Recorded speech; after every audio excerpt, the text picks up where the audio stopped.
Thank you, Mr. Moderator.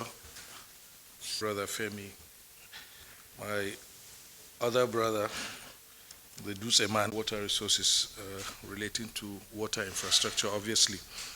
I have about 80 slides, most of them pictures anyway, and I'll try to see if I can go through there within the 20-25 minutes that's been provided. So let's go. Next page, next page, next page. The mandate, you can read all those things later. Ministry has 6 technical departments, 7 service departments, 9 service units, 3 agencies, and 12 river basin development authorities. Next slide. What we've been doing since 2015, we're being guided by 3 pillars. The National Water Resources Master Plan that has been existing since 1995, but was never really implemented to the letter. And the Water Sector Roadmap that we developed in 2015, which was approved by Mr. President in June 2016. And of course, the United Nations Sustainable Development Goals. Let me say that not much is being heard about water infrastructure for several reasons. Number one, most of our major infrastructure projects have to do with irrigation and drainage and dams, and they are not in the cities, they are in the bush. So unless something takes you there, you will not really know and appreciate what is going on. Now, the other aspect is water supply infrastructure, and that, as you know, is also on the concurrent list. And essentially, the provision of water supply to your households, to industries, and so on, is vested in the state governments, and that's where they have the state water agencies. So whatever we're doing in terms of water supply is just an intervention, or is supposed to be an intervention. Although over the years, from the experience I got when I got to the ministry, I found out that that responsibility, to a large extent, has also been abdicated by some subnational governments, to the extent that we've had to do most of the things for them. Obviously, the lucky ones. I'm not saying that all state governments had that opportunity. So we came in, we inherited about 116 ongoing and abandoned projects. Previous slide, please. And we took a strategic decision that we're going to concentrate more on completing as many of the ongoing and abandoned projects that we found. So it has not, we have not been in the habit of starting new projects, although we are coming to that in due course. But we inherited about 116, 38 irrigation and drainage projects, 37 dam projects, and 41 water supply projects. So after we did a technical audit in 2016, we prioritized them into high, medium, and low. And that has been what has been driving us. Next slide, please. Policy initiatives to ensure that all inhabitants have access to potable water supply and sanitation by 2030. We have adequate partnership with development partners, other governments, and NGOs. Ensure complete viable projects, uncompleted and abandoned ones. Of course, strengthening the sector, and to also mobilize financial resources, very important, aside budgetary allocations for accelerated development. Water infrastructure is a money guzzler, and part of the reason why many of the projects were never finished was because there was no adequate financial provision. So we thought that we have to find some other way to be able to find the income to be able to complete some of these projects. We had to think outside the box, as we'll discuss later. Next. I've talked about the water sector roadmap, which is what has been guiding us. It's a 15-year program. Deliberately did it for 15 years because you cannot have a snapshot of the water sector. It's a dynamic sector, it's an organic sector. Water goes with population growth. So whatever you are doing, you have to keep going. You have to keep doing it because as the population grows, people get more thirsty, people need more food, and so on. So we decided that the minimum horizon would be a 15-year sector because there is no way we could start anything and finish within 4 years or within 8 years for that matter. So we took a 15-year horizon, and that is what is guiding. And incidentally, that coincided with the Sustainable Development Goals target, also 2030, So our water sector roadmap is 2016 to 2030. Can we go? And we had about 7 priorities. We did it to establish policy and regulatory framework, prioritize and implement the ministry's project. We brought a new irrigation development program, 2016 to 2030. Go ahead. Quick, please. No. We're doing dams. We identified dams for hydropower. We needed to key into the government's priority of improving the power sector. So we needed to identify more dams for hydropower that have hydropower potential and development. Of course, the National Water Supply and Sanitation Program to meet the SDG targets.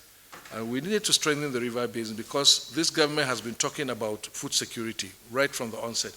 And the river basin development authorities are key to that happening because they manage the irrigation infrastructure, the national irrigation infrastructure that we have, that was established by the federal government in the last 40, 50 years.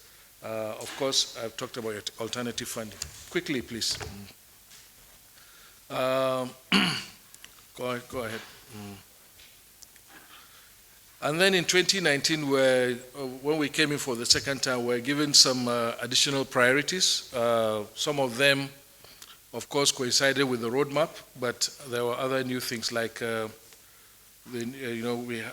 think 6 or 7 priorities were given to complete all ongoing dam and irrigation projects, aggressive implementation of the water sanitation hygiene program, and to end open defecation in Nigeria, finalize and implement the flood management plan for rivers Niger and Benue, which we had also started working on, support the National Livestock Transformation Plan, and actively collaborate with the private sector to create a large number of well-paying jobs for Nigerian youths, and bring out strategies that will take 100 million Nigerians out of poverty in accordance with President Buhari's June 12, 2019 declaration. So, the meat now, what have we been doing in the water sector 2016 to 2021? We've divided our presentation into 5. What we consider infrastructure: dams, irrigation, water supply, sanitation, very important, and of course river basin development that I mentioned earlier. So on the dams, there are over 200 dams in this country with a capacity of 11.2 billion cubic meters for irrigation, 900 million cubic meters for water supply, and 18 billion cubic meters for hydropower. Out of the 37 projects that we inherited, we have completed 12. And 20 more are prioritized for completion by 2023, if we're able to get the required funding. We'll have a little setback because of COVID, but we're working on this. Is the list and some of the pictures. Notably, Kashimbila was one of the, we finished that since 2017. We didn't commission it because there was a component of a transmission line that was being implemented by the Ministry of Power, and that has been completed. And you know, Kashimbila was meant to be a flood protection dam, but it also has a 40 megawatt hydropower component in it, and it's running, it's been tested, is already feeding into the national grid. So these are the list of dams that we have at the various states, the 12 dams that were completed. Next page. And you see the capacity and the locations. Kashimbila, Ogwashuku in Delta State. Somebody at one time went to, when the president delivered his budget speech in 2019, went into the social media and said that he was standing on Ogwashuku Dam, there was no dam there. He was actually standing on the spillway, which was dry because it was the dry season. And we had to go back and tell people that the story was not true. We've already intimated Delta State government to utilize it because it's for them now to utilize it for water supply and whatever they want to do. 2 of them are rehabilitation projects, but that's it. Next. Hydropower projects, I mentioned them earlier. We have 3.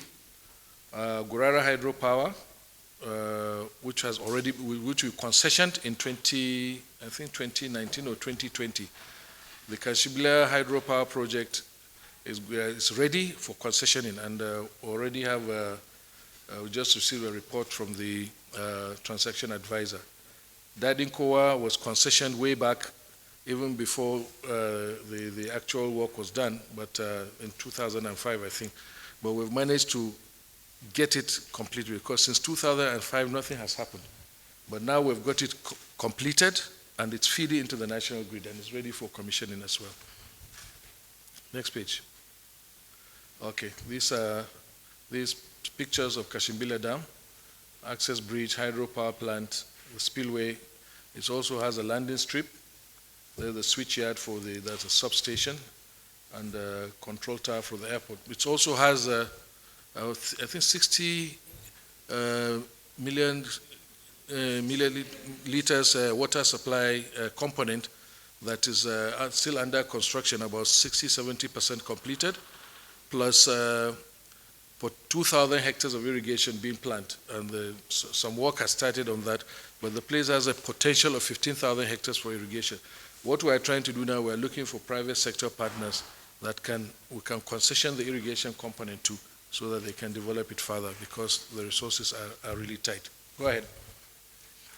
Galma Dam in Kaduna State, completed. We are working on the irrigation component. It has, we're going to do about 500 hectares. Amozari, I think, is in Imo. Yes. This is Ogwashuku. You can see the spillway during the rainy season. That chap was standing on this spillway when it was dry. He didn't show you the picture of the dam itself. So this is Ogwashuku in Delta State. This is the dam crest.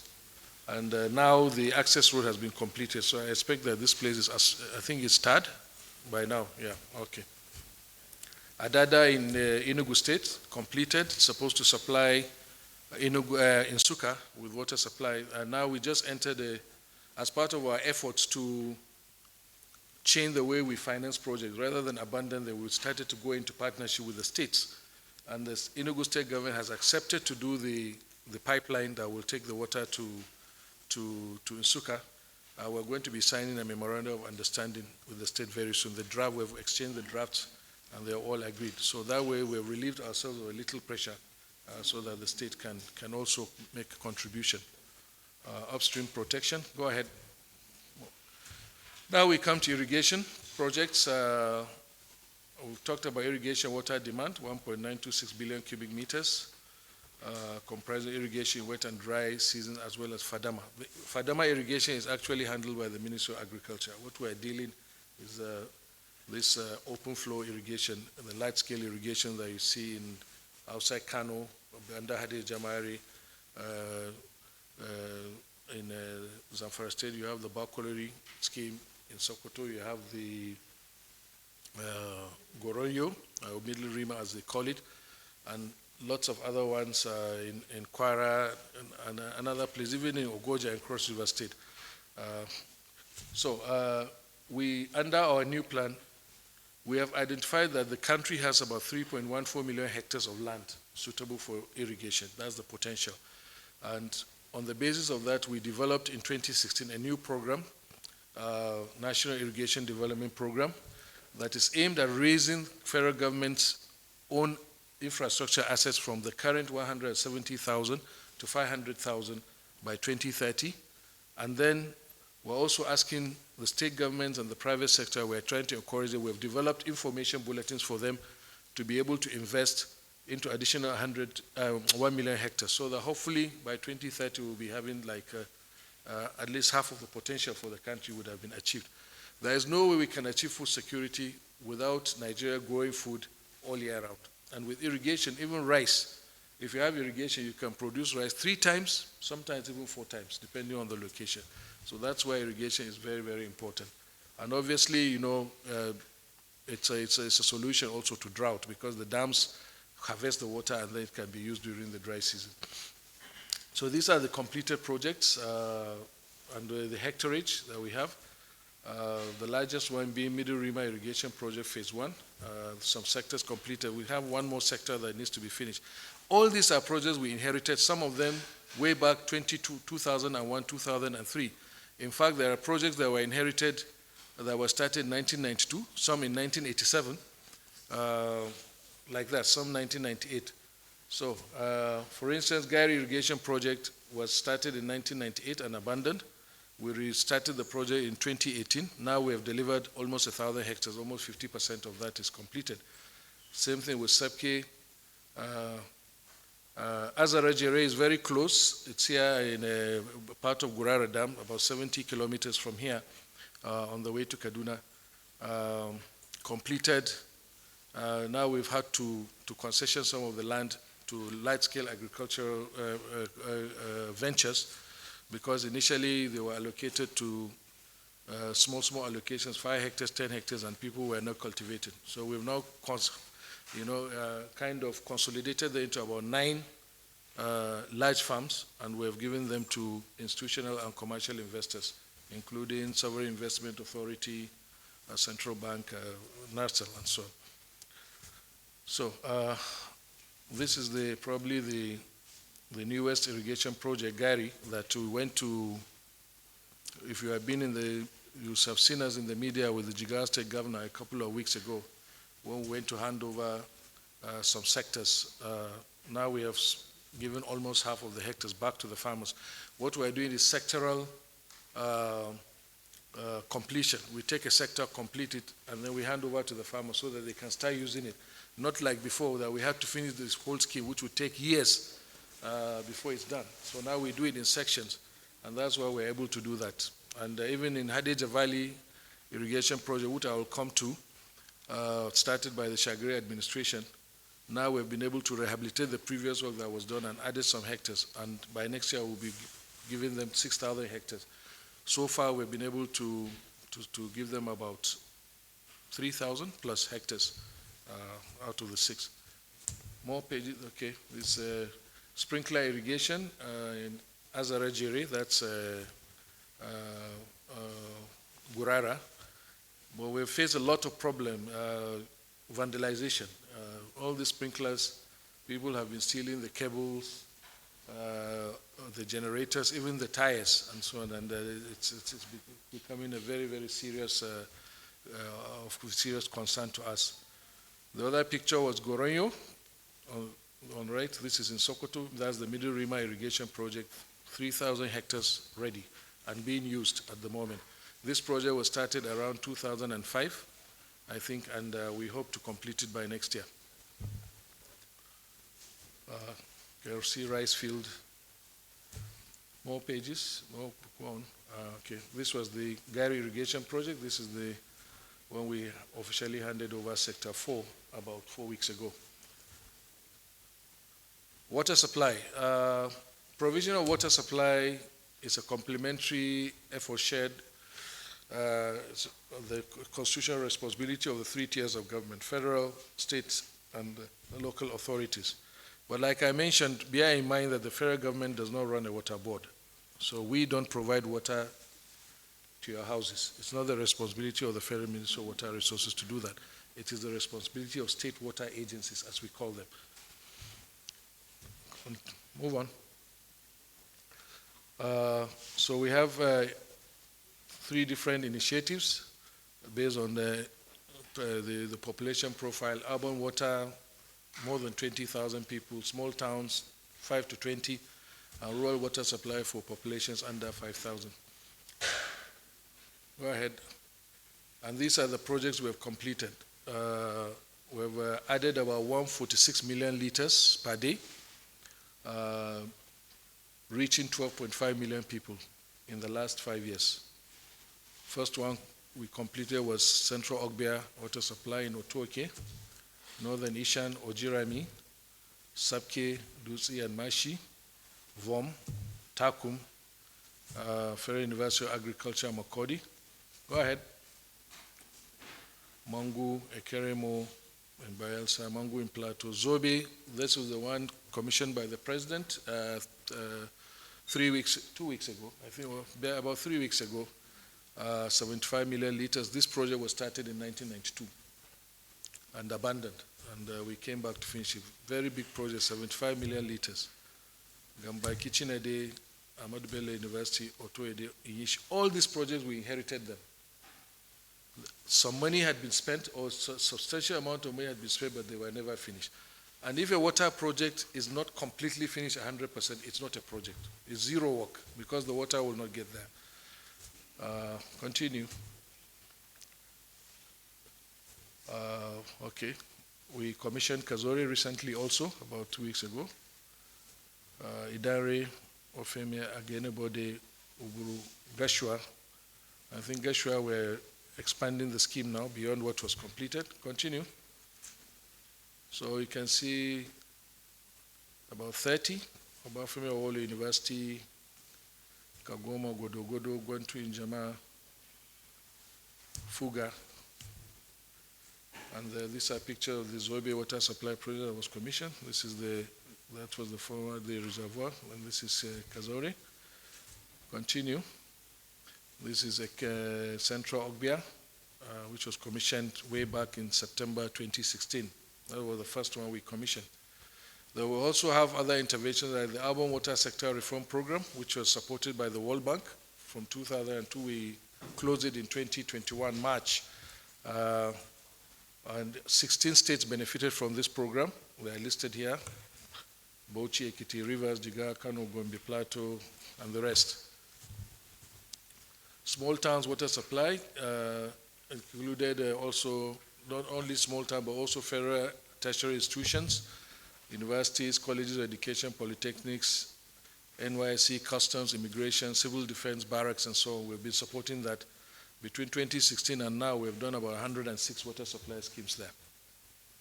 And then we have a special program. In 2016, we created a special program for IDPs, targeted at northeastern states and anywhere where we have internally displaced people. And so far, from 2016 to now, we have completed 458 water supply schemes for those areas.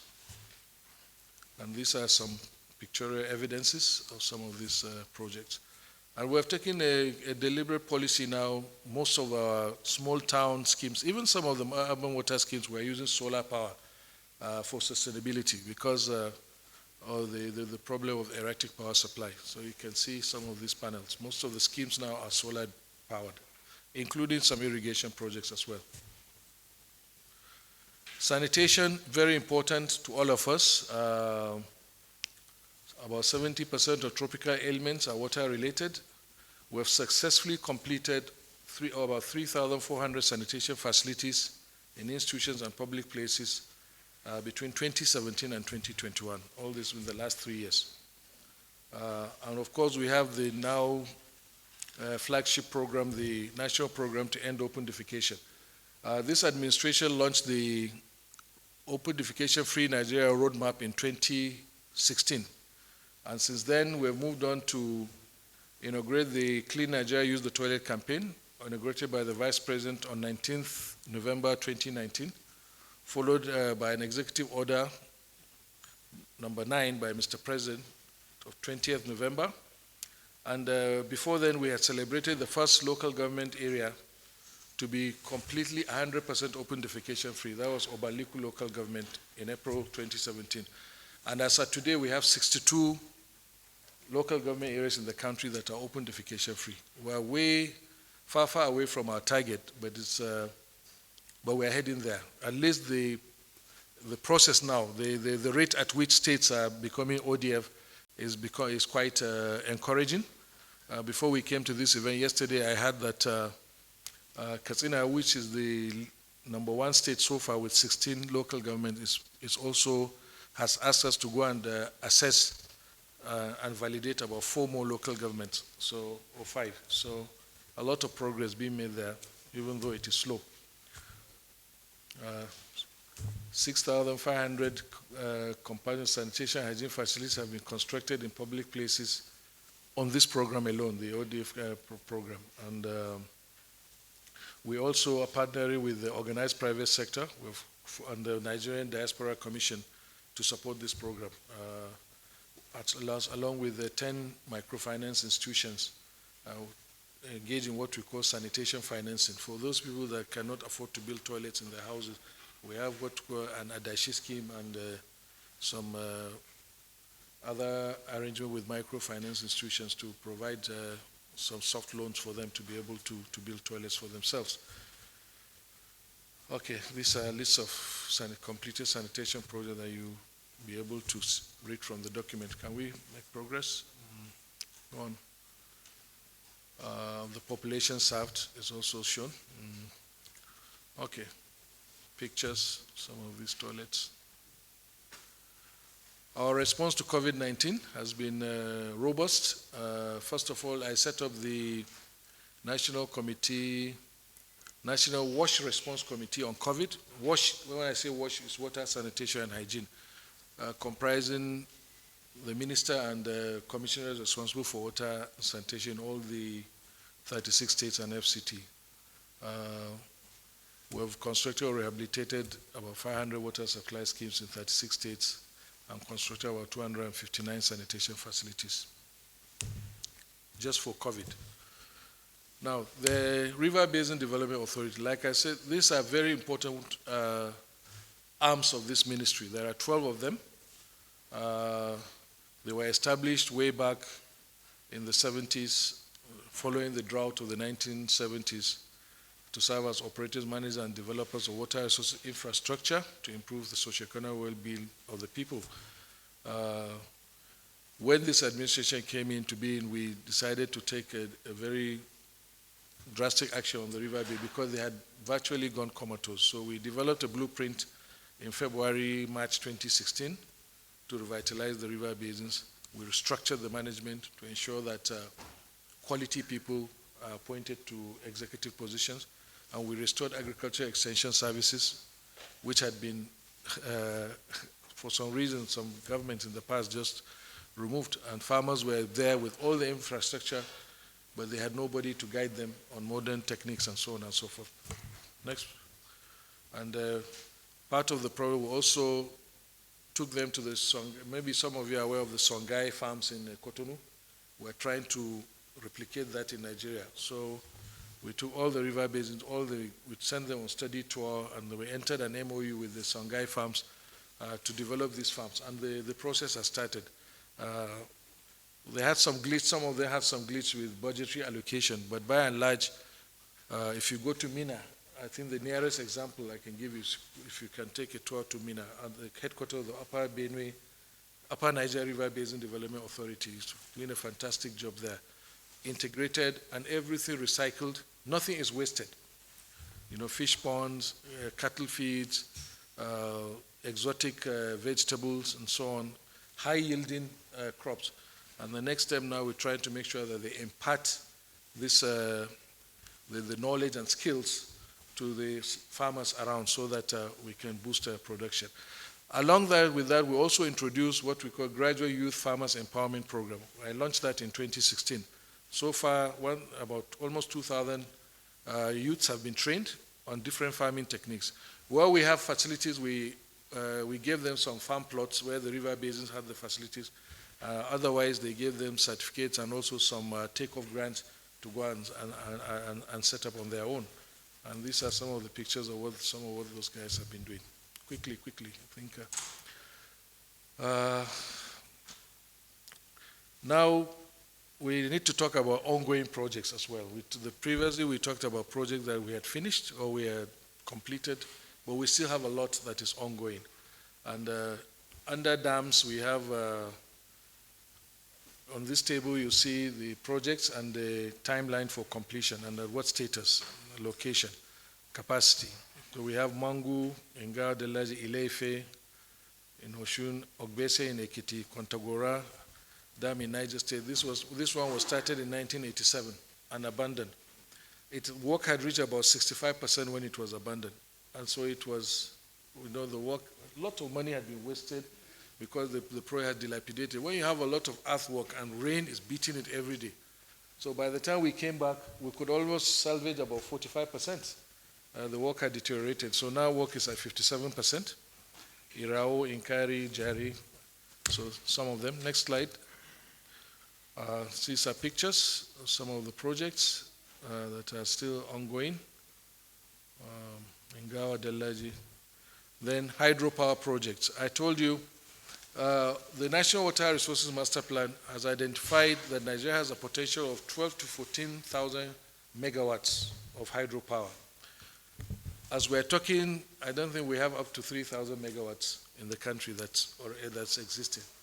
While we've been involved in some of the mini hydros, we've tried to engage with the private sector. In 2016, we developed a document, just a pamphlet, Potentials for Hydropower Development in the Country. And we put a lot of data on greenfields and brownfields. And it has attracted a lot of attention, that document. And now we have like 8, is there more on the next slide? I think it's okay, go back to the other slide. So we have like 8 MOUs mainly, but Gurara 2 is about 360 megawatts in Niger State. The APC contract has been awarded already, and it's going to be part financed by the China Exim Bank, then the federal government, and the contractor himself is also investing money. The Kiri, ETC, Bawarku, Makadi, Katsina Ala, Farurua, Amanya. Farurua has just been awarded. In June, we went and flagged it off. Although it's a completion, it was started by the Nasarawa State government, and they requested for federal government to take over.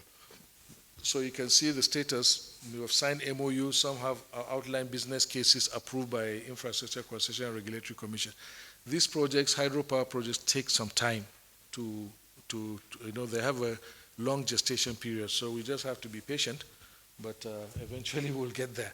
The process takes long. The studies that need to be done, not only the administrative processes, but the process of getting a bankable document, getting the designs, identifying what needs to be done, the technical information that you require to be able to go to investors. It takes quite a lot of time to assess, to gather, and to analyze and process. Okay, now go back. Are we? Okay, those are the hydropower. Next slide. The ongoing irrigation projects, you can see them also, and the timeline for completion and the status. Adani, the center pivots in Tua River Bay, Obinda, Gari, Middle Rima, Barikin Ladi, Zobe, Kampe Omi, Bagwe, Longkat, Donga, Chochi, Tadashonga, huge acreage, Zoropolda, Nasarawa, Irrigation, and Dongai. The last 2 were planned. These were the only 2 projects that we planned to start as new. And you can see deliberately, we didn't want to start water supply. We wanted to start irrigation because in our view, it's the main priority, and would have been able to add, the process would add about 12,600 hectares for start. The potential is more than that. Unfortunately, the provision we made was cut off by the National Assembly, so there's just no way we can start this project. We'll try again in 2022. That picture is Hadija Valley irrigation, where Mr. President went to flag it off, and this Middle Rima in Koronyo. You can see some of the canals at the bottom. Next slide. These are also ongoing irrigation projects. They are doing the canals, some of the handed over, like that's Tadeshonga and Kwara. Okay. Then we have, in irrigation, we have the flagship program, Transforming Irrigation Management in Nigeria, Trimming Project. This is supported by the World Bank with $495 million, and we have made a lot of progress. By the time the trimming project is finished, we would have been able to rehabilitate almost 50,000, or increase in new hectares, a total of about 50,000 hectares in 5 different locations. Next slide. There's Hadija Valley irrigation project. This is the one that I mentioned, was started since the Shagari era, but has never seen the light of day. But we're getting there. We hope to complete it 73%. We have handed over almost half of it to the farmers. Kano River irrigation project, about 14,000 hectares. Recently, I handed over 3,000 to the farmers, but before that, I think a total about 5,000 hectares has been completed. Bakolori is probably also one of the biggest in Zamfara State. The first to be launched, but we have been having setbacks because of security. Unfortunately, even recently, some of the policemen guarding the contractors, we lost about 6 of them to bandits. So there was a time it was suspended for almost a year, but hopefully the security measures we've taken will ensure that at least we see the project through. Luckily, the World Bank has appreciated the situation we're in, and I think they're in the process of extending the loan by another 2 years to enable us to finish this project. And then Dadinkowa is in Gombe.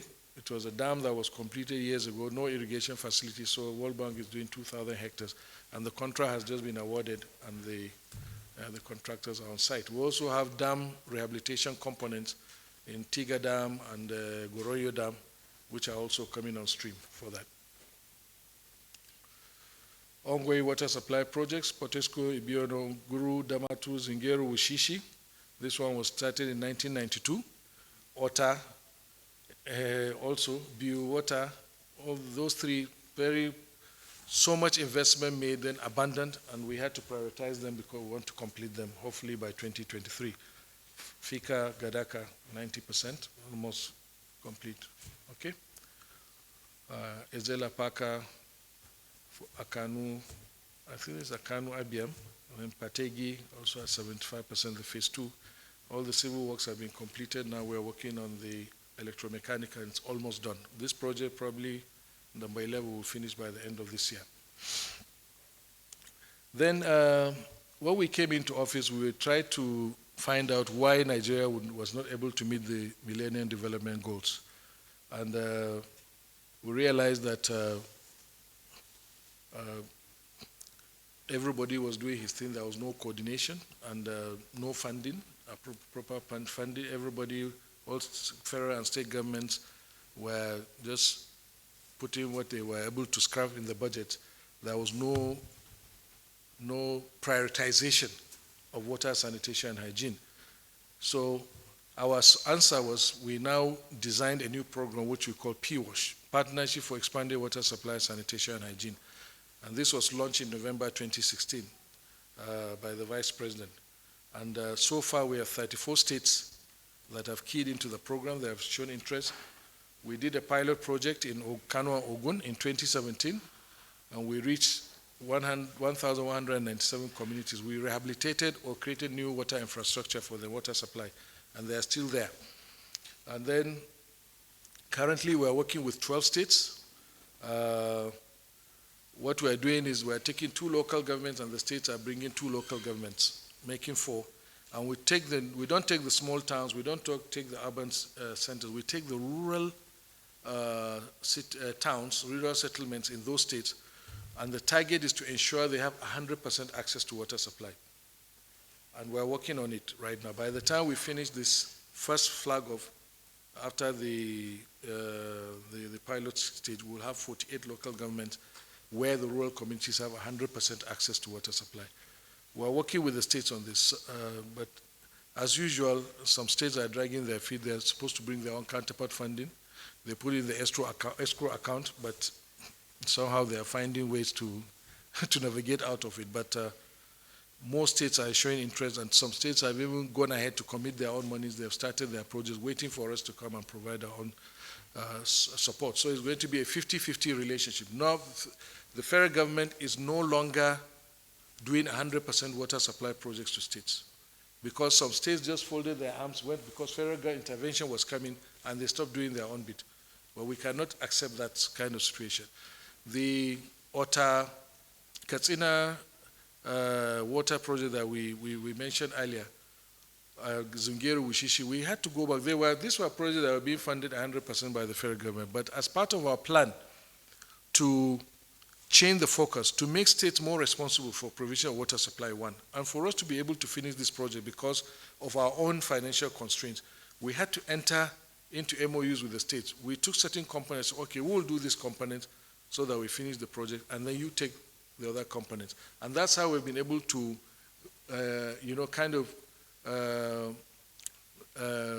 give a rebirth to the projects that had been abandoned and bring them back to life so that we can finish them. So it's a joint effort with some of the states that we're doing. And in 2017, we created a new budget line because the National Water Resources Policy was approved by FEC in 2016, along with the National Drainage and Irrigation Policy. This water resources policy now says federal government, if a state government wants to do an urban scheme, federal government can support it with up to 30% of the financing. And if it's a rural program, we can provide up to 50%. So the rural program is this. The urban, the existing projects, we have entered into partnership. In some cases, federal government is taking like 60, 40 by the state.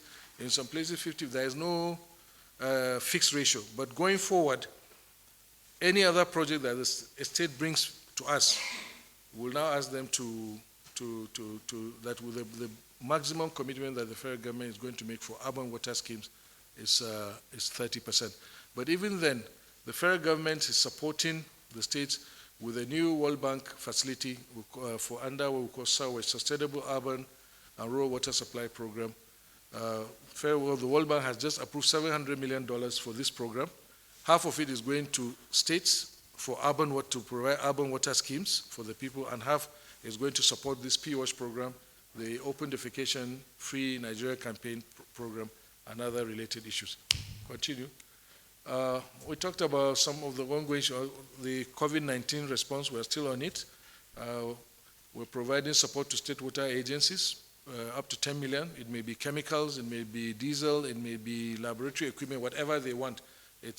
They will specify what they want, and we'll support them by 10 million. We'll go back, please. I'm not finished. We're providing 370 water supply schemes, 10 per state. Contactless hand washing facilities, 10 per state.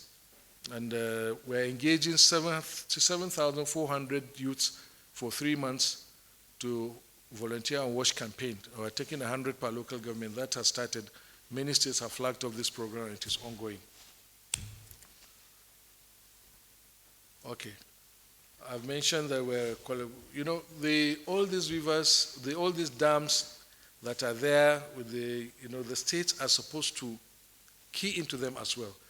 The Constitution provides for states to do irrigation projects. To do of course, water supply, like I said, reticulation systems is primarily, the responsibility primarily rests with them. And even hydropower, I think that has been devolved. So we continue to cooperate with them in this regard. We're collaborating with them, Songhai model, farming, and also to partially commercialize our river basins in terms of providing security for farmers and so on and so forth. Quite a number of areas of collaboration, but mainly we're trying to collaborate more on water supply and sanitation. It's very, very important that they do this. There is not a single city in Nigeria today that can boast of 24 hours water supply. All of you, you can't, unless some sections of Abuja, yes, but not the entire city. If you are lucky, you are in Wuse or certain areas, you get water all the time. If you are in Asokoro, you know the problem. So we need to work with the states to do this, and we keep talking to them, we keep engaging them. We have advocacy. I do personal advocacy with the states to ensure that they do that. Obviously, I've mentioned one, apart from the direct collaboration that we've been doing, I've mentioned that we're trying to get World Bank facilities for them, and we're doing the PWASH program together. But we're also working further to create a WASH fund, Water, Sanitation, and Hygiene Fund, that state governments can leverage on, to get some money, because the truth is, investment is not being made in the water sector at all. The states are not prioritizing water and sanitation at all. Many of them are not doing that. And it's very important that they do that. We need to start with the basics. So this government has tried to bring so many incentives to the state governments for them to be able to provide water to the people, and also to help, sanitize the society so that people we can have a healthy environment. Almost done. Example of the collaboration I mentioned with state governments, Zobe Water Supply Project, where the federal government has finished its own component. The Katsina State government is now working on its own. Ota, we signed MOU with Ogun State. Adada, I mentioned, with Enugu State. ETC Dam is a new project coming. There is a dam, there is water, there is irrigation. We've signed an MOU with the state government on we've shared responsibilities. And then, of course, I mentioned Hydropower Project. And Adani Irrigation Project, Lower Anambra Irrigation Project. We handed over the rice mill. There's a rice mill there. We handed over it to the state government. Gari Dam, because the Gari Irrigation Project straddles both Kano and Jigawa states, and the dam is in Kano. We entered an agreement. Kano state government handed over the dam to Hadija River Basin Development Authority. Of course, the PWASH project, the ODF, the Elisha water supply, we are providing $42 million counterpart funding. Federal government is providing that for the completion of the project, and the work is ongoing.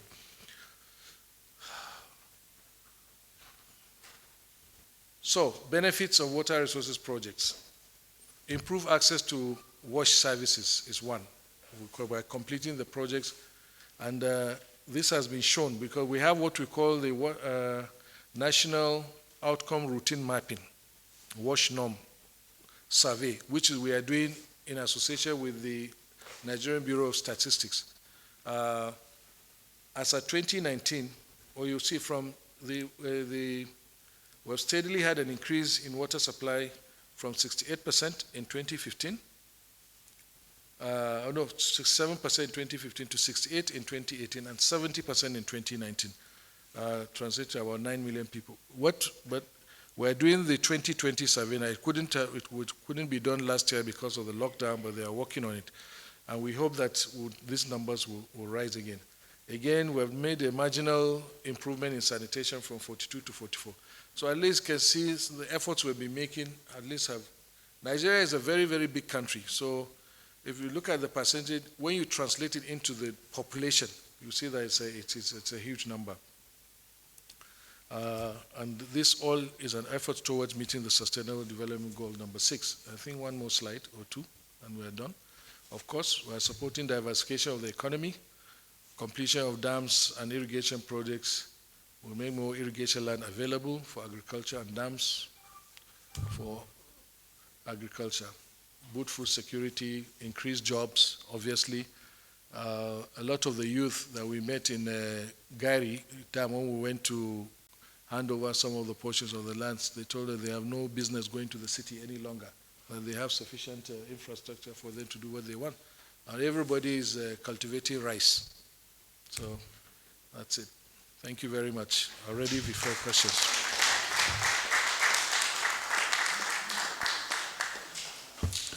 Thank you very much, Honorable Minister. You can see he did really well with 80 slides with the time provided.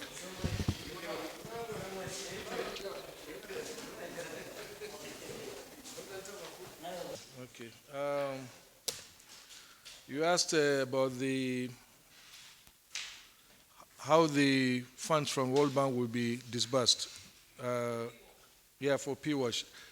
Actually, we have some certain criteria were set up by the World Bank and us, and the states had to meet this eligible criteria. And the projects are segmented into about 2 or 3, I think. There's the Tier 1, Tier 2. Tier 1 are those that will get a substantial amount, maybe $50, $60 million.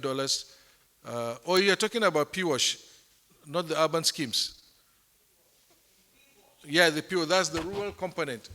Well, that is going to the state specifically. Some of it is going as grant, and some of it is going for them to do some specific projects. And like I said, there are eligible criteria that states have to have, ought to have made. It's not all the states, all the 36 states.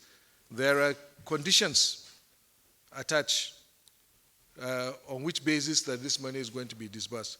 So the whole thing has not been finalized yet, but what we have is we have an approval in general from the World Bank specifically for this. There will be some realignments here and there, and it's something that we're going to be working between our Ministry of Finance and the World Bank. Then about the Water Resources Bill, when we were preparing this program, I deliberately told them not to make mention of it because I didn't want the issue to divert this from the main focus of what we're doing. But since you have asked, I will definitely answer.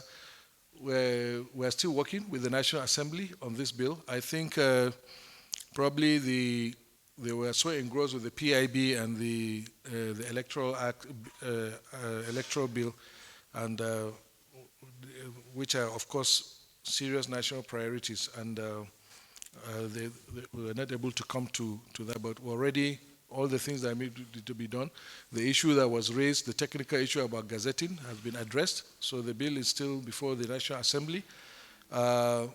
Obviously, I have said so much about this bill. People have been deliberately misinformed. The bill was deliberately politicized unnecessarily, something that is good and for the development of the country. And in any case, 96-97% of the provisions of that bill are already existing in 4 different laws. Water Resources Act 2004, Nigerian Hydrological Services Act, River Basin Development Authorities Act, and the National Water Resources Institute Act. The first purpose of bringing this bill was to put all these bills under one booklet instead of having 4 separate laws. Just consolidate them into one statute. That is number one. Number 2 is that Nigeria, like all other countries in the world, has adopted the concept of integrated water resources management. And that is why today we are enjoying the Category 2 UNESCO Center on Integrated River Basin Management that is based in Kaduna. It's a center of excellence funded by UNESCO to promote integrated river basin management. And we're getting people from all parts of this region, West Africa region, to come and learn about river management, river basin management there. So on the basis of that, powers that were hitherto vested in the Minister of Water Resources are being devolved to the communities, to stakeholders within the basins. And what this means is that whereas on the basis of the Water Resources Act that is existing, I as minister can determine where any project can be determined, can be put without recourse to anybody. Under this new integrated water resources management concept, we'll have to go down and talk to the communities involved. We have to have their buy-in. They have to agree. So we'll have to hold town hall meetings. We have to do that, do this and that. We have to set up river basin, what do you call them? Catchment management committees. Catchment management committees. The Integrated Water Resources Management Commission that is saddled with that responsibility was set up in 2007. It's existing. The executive director is here. Stand up. These are the organization that provides licensing. You cannot get a power plant. You cannot get a license to have a power plant without a water license, right? That's what is happening now. Who is doing that? Ministry of Water Resources through the Integrated Water Resources Management Commission. So this law also, there is a provision within the bill to strengthen this agency. But it's already existed since 2007. They collect water bills.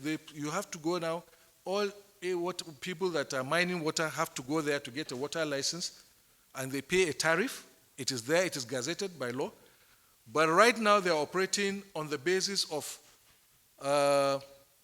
delegated powers of the minister.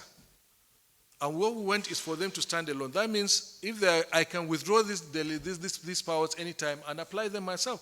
But if we have what we have provided in the bill, they will be independent, like the National Electricity Regulatory Commission. They will not be answerable to the minister. They will be answerable to the people. And the bill provides that the commission will have members nominated by the president, cleared by the National Assembly. They have to be confirmed by the National Assembly, and they will be representatives of all the geopolitical zones of this country. So we are democratizing the process of water resources development in this country. And some people went to town and saying that we want to cheat people. The exact thing of what this bill is trying to do is what is being fed into the minds of people. And I don't understand why. We have talked, and we'll keep talking. But we are committed to this. And this bill, by the way, was drafted in 2006. The Buhari administration came in 2015. So it's something we met, just like our ongoing project. is exactly what we meant. We just wanted to continue where others failed to. And the bill went to the Federal Executive Council. It was approved in September 2016. And I took it to the National Council on Water Resources in May, before I even took it to FEC. I took it to the National Council on Water Resources in May 2016, where all the commissioners from all the states of the Federation are members. And it was approved before we now took it to the Federal Executive Council, made up of 36 ministers or plus that represent each and every state of this country, before we now took it to the National Assembly. And the first time House of Representatives passed this bill, there was no rancor. It was only when it got to the Senate, and some senators were asking relevant questions. Of course, they needed to understand this. And some people in the media, I'm sorry to say, took it out, and then it was given an ethnic coloration, a Fulani herdsman coloration, and so on and so forth. So there is nothing new in this bill. And the other thing, I talked about wash fund. That's also a provision in that bill. The wash fund, because states are finding it difficult to meet their budgetary obligations, we created a wash fund to have a fund by law, just like you have ecological funds, so that state governments can go and borrow money and go and do projects to improve their water supply.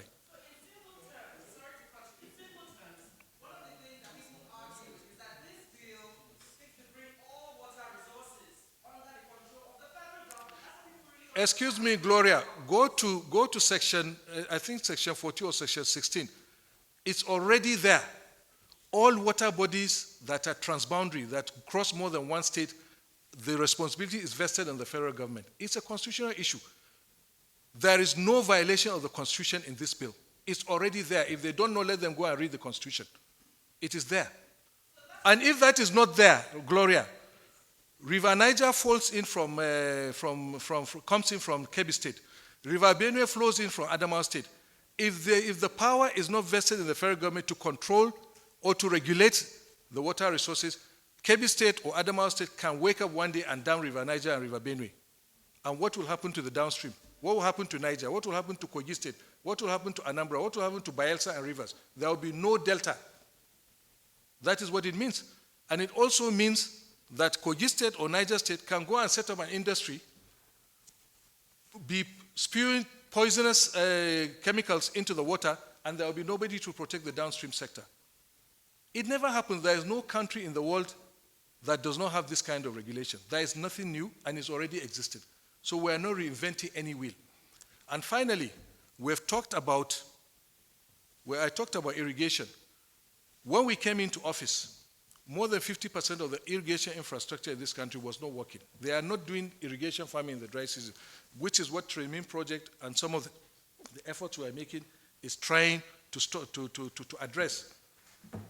We are, in this new bill, empowering farmers, creating water user associations, making it legal for our river basins to organize water user associations, so the farmers, instead of paying part of the water to TSA account, they can retain this money, set up water user association, and use the money to operate and maintain secondary and tertiary infrastructure.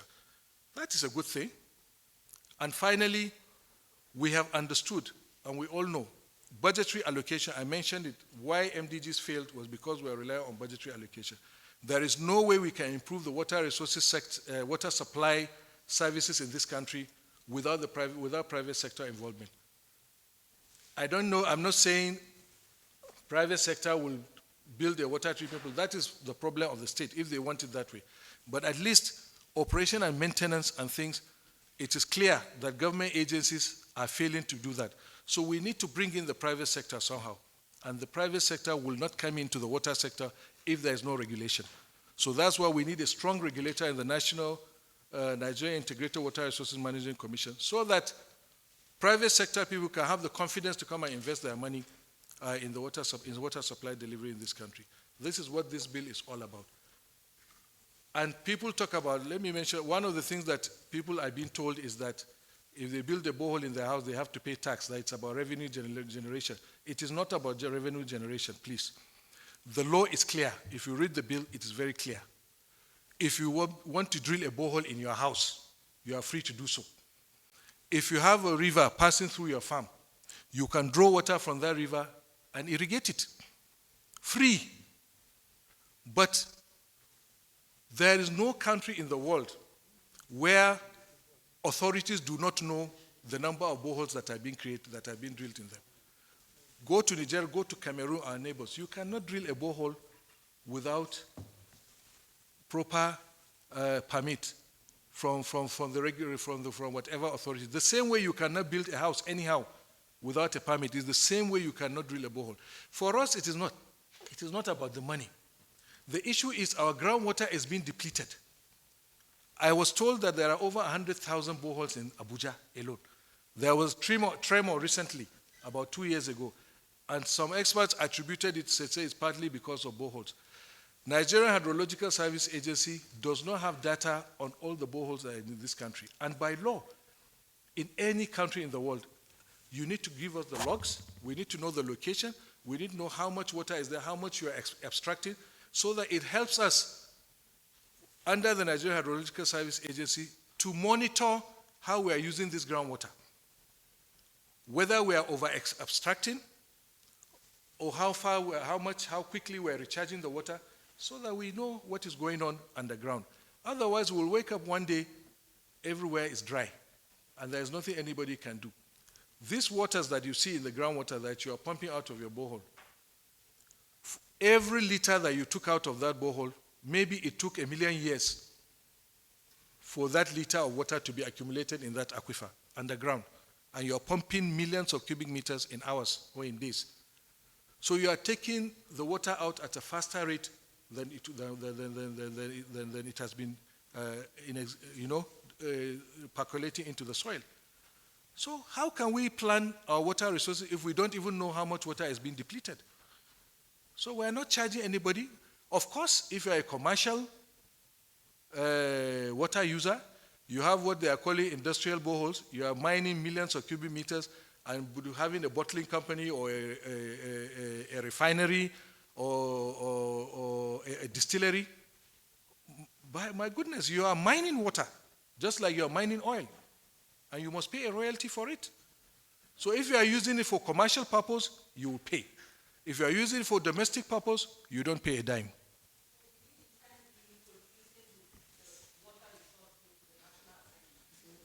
It's already there. So what we are asking for is for people to understand. You should not be listening to some modern day gladiators that think that they know the sector better than the experts. Go and ask any expert in water resources, and he will tell you that this bill is good for the country. And this bill was not imported. All the experts that drafted this bill are Nigerians. And that was done way back in 2008, and it went through roadshows in all the geopolitical zones in 2008. We should not be paying a price for something that others did not do because, for whatever reason, out of negligence, we want to do the right thing. And we believe that the Water Resources Bill is good for this country and is necessary for the country. Thank you.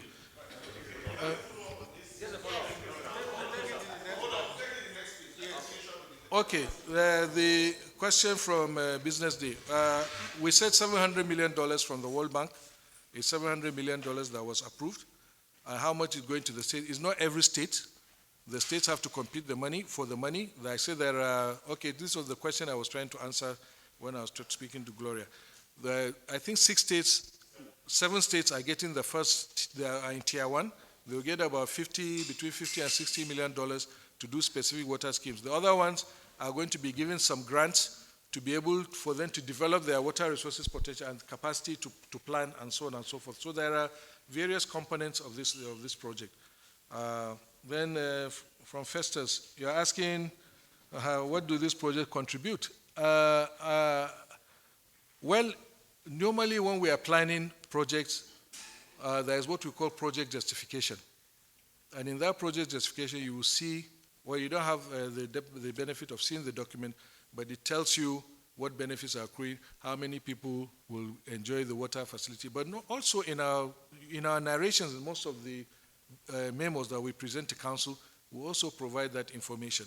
You know, how many people, if it's hectareage, how many hectares, if you multiply the hectare, you can know how many families are going to benefit, and so on and so forth. We can supply you with some of that information if you want, but for brevity, We don't feel that when we come to this kind of briefing that we need to say all these things. But if you ask this question specifically, we can. But all these things are addressed right at planning stage. And I've mentioned in our submission here that we've given even the population. If you look at all the tables that we provided, we've shown the population's reach in terms of water supply and so on. But generally, if you do whatever irrigation project you do, it has direct impact on families and farmers. If it's a water supply scheme, the same thing. Dams, okay, dicey, because the dams, when you build the dam, that's not enough. It's not enough to just build a dam, and that's it. The dam has a purpose. So no, normally, the dams that the federal government has built, some of them we have gone further to do the irrigation schemes, some of them we have gone further to do the water supply schemes, but most often, and this, actually, the federal government has been building these dams as bulk water for the states to now construct the water supply facility or the irrigation facility to supply their people. And this is where the states have been failing. Many states have failed to do that, and still expect that after spending billions of naira to do the dams, that the federal government should go ahead and provide the water schemes. And to some extent, we've even done that. There are schemes. I know of 2 places where the federal government built the dam and the treatment plant, and the states didn't use them. And I know a scheme that we commissioned, 6 billion naira, handed over to the state government because we don't operate water boards. West Federal Ministry of Water Resources cannot run a water scheme on a daily basis. So after completion, we handed over to the state government. A year after, we went back. It was not in use. It was for 13 communities, 120,000 people. The state government locked it. We asked why. They said they can't afford 2-3 million naira a month to provide diesel and pay for staff and chemicals. So what can we do? And that is why we said the federal government is no longer going to be a Father Christmas just doing these projects and handing over to them. We have to see their own commitment as well. Thank you. Yeah. Yes. So we have had a discussion on that. And of course, National Orientation Agency is under the Ministry of Information. And we're also working with the National Irrigation Agency on Open Defecation Free campaign. That's just by the way. But to tell you that we're working with them, it seems sometimes, like I say, in this country, we have, some people tend to have a deliberate amnesia. They quickly forget. These things are matters of record. I have had discussions. I put press briefings to address these fears. I've addressed interviews. I went to News Agency of Nigeria. I've been on NTA. I was on AIT, I believe. I have had interviews in my office several times. There is no forum that we have not used to address this water bill issue. But it keeps cropping because some people either forget or maybe some people were not there when it was done. Go and check the records. It is there. We had a comprehensive briefing, and it made headlines in all the papers the following day, this issue of this water bill. We've been doing our best.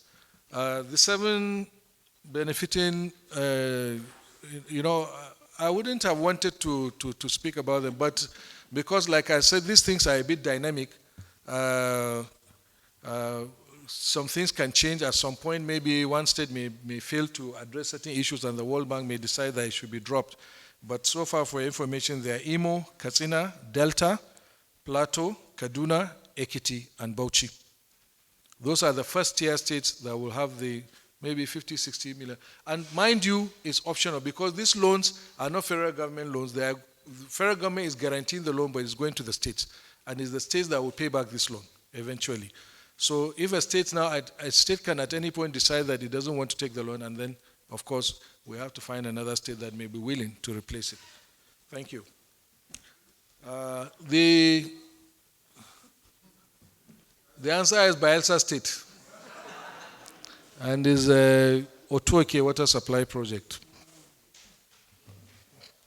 Mr. Emmanuel from AFP. I mentioned about the National Orientation Agency. You talked about lobbying. Even the lobbying, we're doing it. We've done it, and we keep doing it. I have addressed the Governors Forum. We even sent the bill to the Governors Forum, and they assigned their attorneys generals in all the states to look at this bill. I've not received any official feedback, but I know that they didn't find anything controversial. One of the governors that is leading opponent of this bill asked me these questions directly at that forum, and I answered him, and I know from that day I never heard him speak publicly against the bill again. It was, some people misunderstood, some people don't read, they didn't understand the provisions, and just took third party or third hand information and continued and went to town with it. So we have done that. The other issue that I said that we're taking adjoining land, there is nothing like that. If you go through that bill, you will see that it is consistent with the Land Use Act. There is nowhere where any issue of land grab is provided in that bill, none whatsoever. The only mention of land is in relation to River Basin Development Authorities, and don't forget that the decree establishing the River Basin Development Authorities is already existing. The law is already existing. I said decree, I'm sorry, because it was the River Basin, it started during the military era, but it's now an act. And what even that provision, what is said is that any land acquisition by the River Basin Development Authorities must be consistent with the Land Use Act. That is to say, land will be provided by the state government. That is what has been going on right from the existence of the River Basin Development Authorities, and that is what is existing today. As far as the definition or the scope of this bill is concerned, there is nowhere in this bill, I challenge anybody to tell me where it is said in this bill that 1 millimeter of land on the banks of the river belongs to the federal government. All what we are saying, regulation. I think maybe you are taking, some people think when they say control of these rivers, maybe they think we are talking that you are going to collect a CFO of this river. I think maybe that is the mentality, that is the picture that is painting in the heads of people. No, control means regulation. All it means is regulation, that the federal government is going to regulate. I will tell you, even this, the Hadija Valley Irrigation Project, this 6,000 hectares that we expanded, there is a potential for over 25,000 hectares of irrigation in that place. But we can only do 6 because we cannot tamper with the water resource because Yobe State also needs it. Even though we can provide 30,000 hectares of irrigation in Hadija Valley, but we cannot because we have to look at the water balance. We have to allow some water to go to Yobe. And we had to convince Yobe State that this 6,000 hectares is not going to be a problem for you before they even agreed. Only the federal government is in a position to be that impartial arbiter. Otherwise, the states will do whatever they want. Right now, we have a case with National Integrated Water Resource Management Commission and Hadija Jama River Basin. Somebody went and dug 2 kilometers of River Hadija and dragged it to his farm. We are going to prosecute him. Nobody has a right to divert any river in this country. That is what this law is about. Without this law, anybody, one big commercial farmer will come and just go to River Niger or River Benue and just put an intake and take as much water as he needs. Or he will dig a big channel like this one did, almost 2 kilometers. It's going to cost 70 million naira to remediate, to cover that channel. And we have asked him to go back and do it. Otherwise, we are going to prosecute him. So only the federal government has this. So we have done all the advocacy. We are doing it. We have talked. We have had meetings with the committees, Water Resource Committee of the National Assembly, at least the House of Representatives. Somebody reported that we had a secret meeting. It was not a secret meeting. All the cameras were there. If you want to go to your colleagues in the press corps of the National Assembly, they will share the clips with you. We explained to the dialogue we had is exactly the same as we're having here on this bill here. There's nothing hidden. There's nothing sinister about this bill. Thank you very much. From this side, we cannot tell you what to write and what not to write. But I think that it will be a grave injustice, to the hard work that has gone into this excellent presentation if we merely dwell on the sexy, sensational issue of the Water Resources Bill. Some of the projects that are being reported here as being completed, with all due respect to some of us that are asking the questions here, some of us were not even born when the projects were begun, and they were abandoned. And the enormous resources of the federation, of the government, and the people of this country were sunk into this project. And they were abandoned, and people just moved on. And so here we have a government and a minister that have focused on completion upon completion of a lot of these projects that have gone, that have been.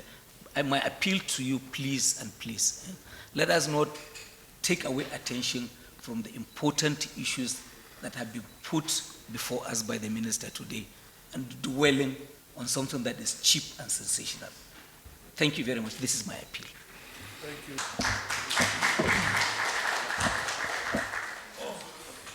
Fine. When I have those things, I'm going to do a piece of it. We'll get you the... Okay. Yeah.